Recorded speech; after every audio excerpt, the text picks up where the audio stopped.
Pendant les 4 minutes suivantes, je vais vous aider à placer votre lige murale de douche Santana. Et ceci en vous donnant des conseils supplémentaires au manuel. Placez le liège, la colle et le vernis au moins 24 heures à l'avance dans la salle de bain concernée avec une température d'environ 18 degrés. Commencez par mettre un film protecteur sur le sol. Éliminez les inégalités éventuelles avec un papier de verre et le cutter, surtout autour des connexions des robinets. Après, vous faites en sorte que tout soit propre. Il faut que tout soit sec avant d'appliquer le primer. Bien secouer, remuer et puis verser prudemment dans le seau. Avec un pinceau, vous faites très prudemment les bords, les coins et les surfaces autour des connexions d'électricité et plomberie.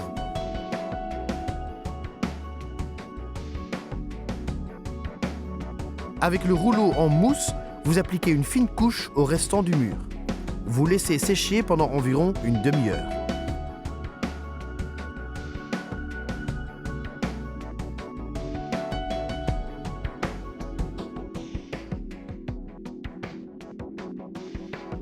Il faut aussi bien mélanger le produit d'étanchéité de surface.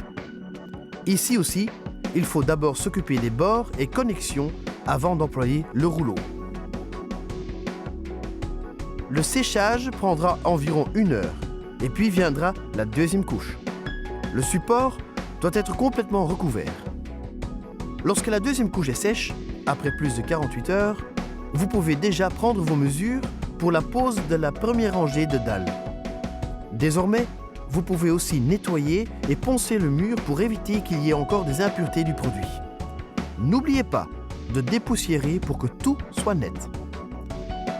La colle de contact à l'eau Santana aussi doit être bien remuée. Après, vous allez y ajouter le durcisseur. Un bon tuyau. N'appliquez pas la colle partout, ainsi que sur toutes les dalles, mais faites-le seulement sur la surface et les dalles que vous pouvez faire dans les temps prescrits. Maintenant, vous pouvez faire le travail précis. Basé sur les rangées, vous faites le choix optimal pour placer votre liège. Vous pouvez employer la dalle à l'inverse contre le mur pour bien déterminer la position. Ce n'est que lorsque les deux bords avec la colle se touchent que la colle travaillera. Donc la colle et le durcisseur ainsi que les dalles doivent être appliqués dans les 2 heures. Mais faites attention, il faut que tout soit de niveau et droit, mais aussi les bords et petits coins de menthe de la tension.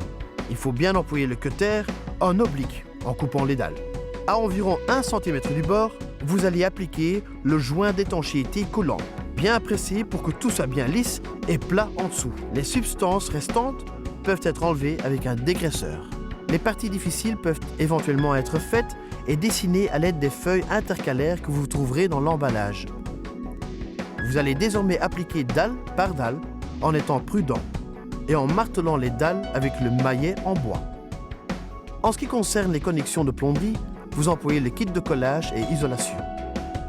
Et pour conclure, vous faites les dalles en accord avec le plafond. Attention, n'employez jamais de produits à base d'acryl ou silicone. Nous vous conseillons d'employer le sous-dalle Fix All High-Tech parce qu'il est compatible avec nos lacs à base d'eau. Avant de commencer le vernissage, le kit doit être sec. Et il faut aussi mettre un film protecteur sur le sol pour protéger contre les gouttes. Coupez les bords de rouleau pour que vous puissiez bien enduire le vernis. D'abord, le sealer sera mis sur le mur, le produit avec le couvercle noir. Cette couche doit sécher entre 4 et 6 heures. Remuez bien le petit pot avec le couvercle bleu, tamissez bien le contenu et remuez bien ensemble avec le durcisseur. Après, vous pouvez appliquer avec un petit pinceau. Ensuite, sera le tour au reste des murs avec le rouleau. Faites ceci en différentes directions et croisez les 5 couches. Chaque couche sèche entre 4 et 6 heures. Félicitations! Maintenant, il vous reste les connexions des robinets et puis vous pouvez profiter d'une douche bien méritée.